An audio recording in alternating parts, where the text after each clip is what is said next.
Bonjour à tous, je suis Yvette Manon, représentante de l'association camerounaise de Throwball et aussi directrice nationale du programme Special Olympics Cameroun.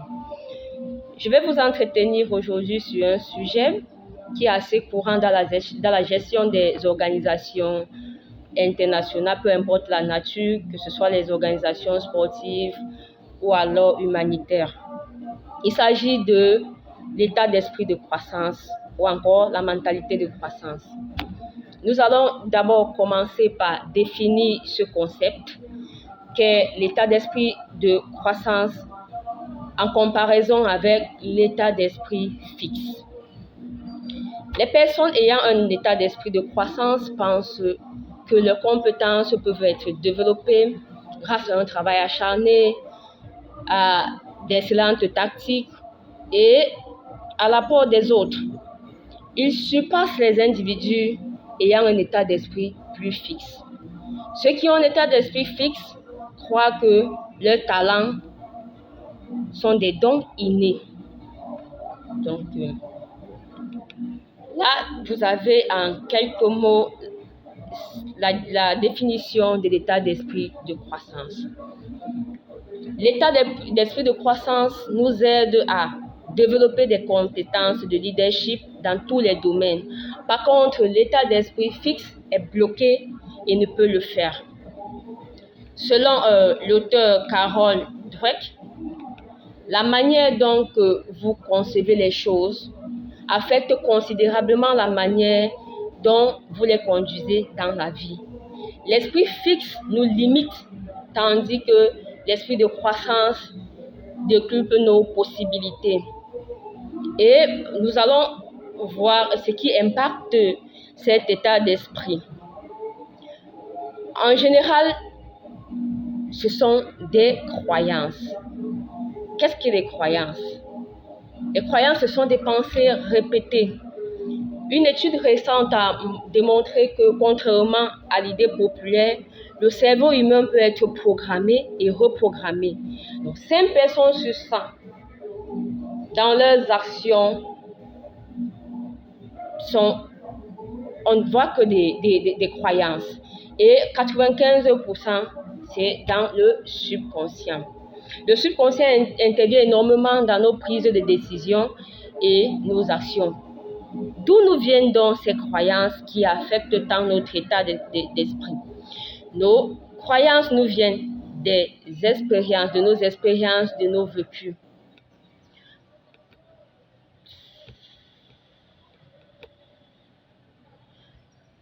L'importance de la croyance. L'état d'esprit dépend énormément de nos croyances ou de nos convictions. Si nous voyons que nous ne pouvons pas, ou si nous croyons que nous ne pouvons pas, il nous est difficile de le faire. Par contre, si nous croyons que nous pouvons aller au-delà d'une limite, alors nous serons disposés à faire des efforts pour y arriver. Donc, nos croyances impactent énormément sur notre façon d'agir. Et Gandhi a dit, surveille tes pensées car elles deviennent tes mots. Surveille tes mots car ils dictent ta conduite. Surveille ta conduite car elle forge tes habitudes. Surveille tes habitudes car elles deviennent tes valeurs. Surveille tes valeurs, elles forgent ton caractère. Surveille ton caractère car il trace ta destinée. Il nous faut donc travailler sur nos pensées. Elles ont de l'impact puissant sur la manière dont nous percevons la réalité et agissent sur notre confiance en soi. En parlant de la neuroplasticité, l'état d'esprit fixe se focalise sur les capacités, les talents, l'intelligence naturelle. Nous sommes nés avec, oui, mais l'esprit de croissance se focalise sur l'effort. À force de vouloir le faire, de se répéter ou de vouloir pouvoir y arriver, on y arrive forcément. La question est donc de savoir si nous sommes nés leaders ou alors est-ce que nous devenons des leaders. Né leader, il s'agit de l'esprit fixe. Devenir leader, il s'agit de l'esprit de croissance. Et dans toutes les organisations que nous gérons, nous avons besoin de cet état d'esprit de croissance pour pouvoir manifester, pour pouvoir créer, pour pouvoir gérer ou alors innover dans tout ce que nous entreprenons. Il y a un schéma illustratif, malheureusement, je ne peux pas accéder à ma machine pour des raisons de réseau. Là, on pourra voir deux illustrations de l'état d'esprit fixe et l'état d'esprit de croissance. On matérialise juste un cerveau avec un cadenas bloqué, c'est-à-dire on se croit né leader et on se dit on n'a pas besoin d'efforts, on a tout et on a ce qu'il faut pour réussir. Alors que l'état d'esprit de croissance, manifesté par une petite germe de plante qui pousse, et là ça prouve que lorsqu'on a cet état d'esprit de croissance, on est en perpétuel changement, on grandit, on est à la quête du savoir, on est dans les expériences, dans le vécu et on accumule du savoir. Maintenant, nous allons parler de ce qui nous empêche de réellement évoluer dans notre travail. Donc, naturellement, l'homme n'aime pas les changements et le plus souvent, on préfère rester dans notre zone de confort. Ça, c'est l'état fixe. Nous pouvons donc améliorer en cherchant à changer des choses. Ça, c'est l'état d'esprit de croissance. Et lorsqu'on fait la comparaison, on verra que l'esprit fixe fuit les défis, alors que l'esprit de croissance prend les défis, les relève.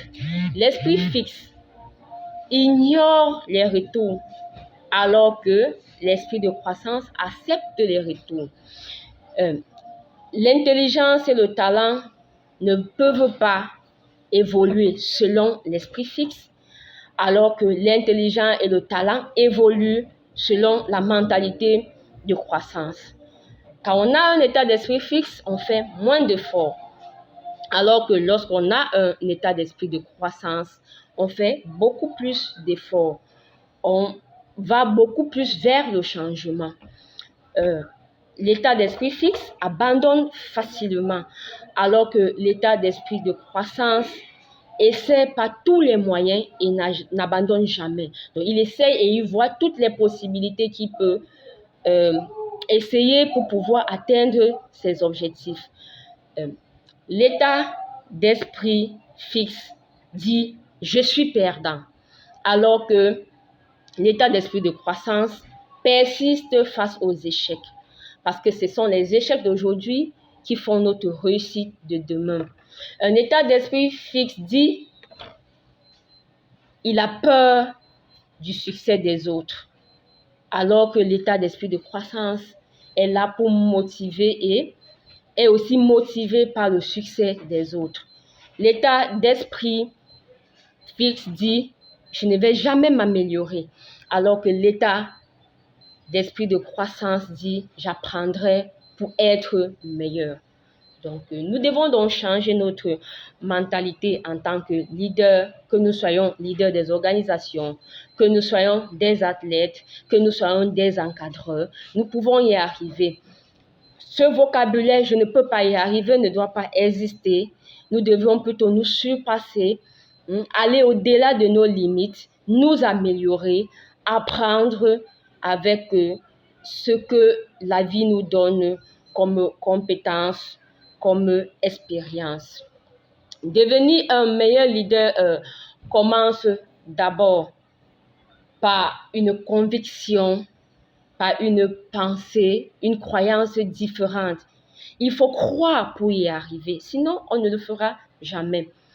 L'impact de l'esprit de croissance sur la vie de celui qui le cultive, plus on pratique l'exercice, plus on devient plus curieux, plus résilient, plus positif, plus inclusif, plus créatif et plus honnête. Alors, quelques astuces pour cultiver l'état d'esprit de croissance, c'est de changer son langage. Changer son langage et éviter l'expression impossible. Car impossible doit désormais devenir possible dans notre vocabulaire. Toujours se relever lorsqu'on tombe et se dire, on va y arriver. Donc, dès aujourd'hui, chers auditeurs, dans notre vocabulaire, on doit transformer le mot impossible en possible. Impossible n'existe pas. Pour être leader, pour être gagnant, on doit toujours aller au-delà de nos limites. Ne pas se limiter, ne pas se fixer. On doit changer les mots et changer notre mentalité, notre façon de voir les choses. On ne dira plus « j'ai fait une faute », mais plutôt « les fautes m'aident à comprendre mieux ». On ne dira plus « je le fais très bien ». On dira plutôt « je suis sur le bon chemin ». On ne dira plus « je ne peux pas le faire », mais plutôt « je vais m'entraîner à le faire ». On ne dira plus « c'est suffisant » et « j'ai bien fait ». Non, on dira plutôt « est-ce que ça me représente mon meilleur effort ?» Parce que tout au fond de nous, on reconnaît nos meilleures capacités. On ne dira plus « j'abandonne ». On dira plutôt « je me sers des stratégies que j'ai apprises pour pouvoir avancer ». On ne dira plus « je ne le fais pas bien », mais plutôt « qu'est-ce qui me manque pour bien faire ?» On ne dira plus « je ne pourrai jamais le faire comme eux ». Non, vous pouvez le faire. On ne naît pas leader, on devient leader, on apprend à être leader. On s'entoure des personnes, on s'entoure des personnes qui peuvent nous accompagner dans ce processus d'apprentissage. On apprend tous les jours et on fait des recherches, on est curieux de savoir comment s'améliorer, améliorer les choses et améliorer notre entourage. On ne dira plus, c'est trop difficile, mais plutôt, il me faut du temps et plus d'efforts pour pouvoir y arriver.